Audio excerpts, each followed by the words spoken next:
Here's a scenario. You feel a surge of anger or anxiety wash over you. Circumstances have triggered a lightning-quick, non-conscious response that's beyond your ability to control. The body does what it does. Not a problem in itself. This is part of the human condition. What makes it a problem is when you find yourself trapped in that emotional cascade for hours. Here's what the neuroscience reveals. The chemicals fueling that emotion only circulate through your body for about 90 seconds. Everything that happens after that window closes depends entirely on you. Hey there, it's me, Core, and you're listening to Exercising Self-Control from Fitness to Flourishing. Emotions trigger a flood of neurochemicals. Adrenaline, cortisol, and others flood your system to prepare you for action. In those first 90 seconds, you have a choice.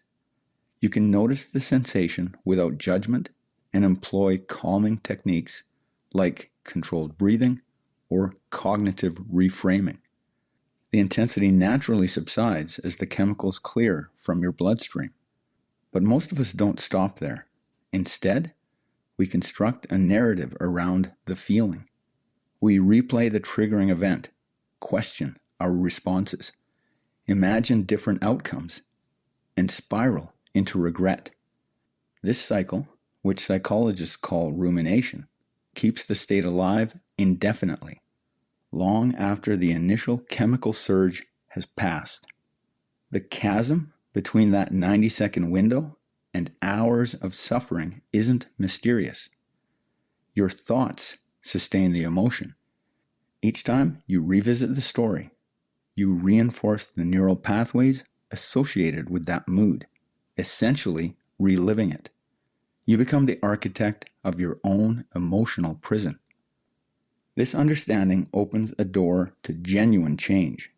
You have two primary levers to pull: your thoughts and your behavior. The first approach involves redirecting your attention.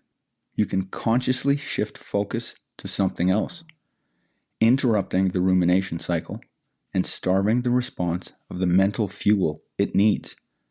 This strategy has merit, especially when you have the space to step back and think consciously about what is happening and how you want to respond. But there's a more powerful option: behavioral change. Rather than waiting for your feelings to shift before you act, you reverse the equation. You accept the emotion as present. You don't deny it or suppress it, and you let your actions lead.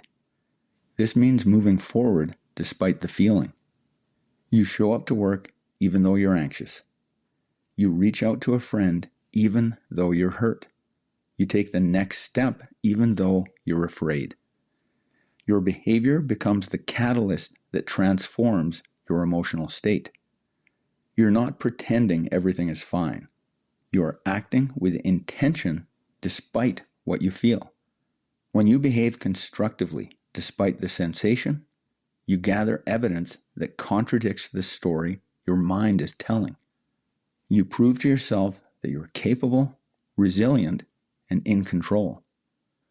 Over time, your feelings follow your actions. The 90-second window is your biological inheritance. It's a brief moment when the chemistry of emotion is at its peak. What you do with this understanding determines whether the feeling fades naturally or remains beyond its usefulness. You can't always control what triggers you, but you absolutely can direct what happens next. Choose your behavior. Own your emotional landscape. It takes awareness and training. Now you know what's possible. The training is up to you. That's it for today. Catch you next time.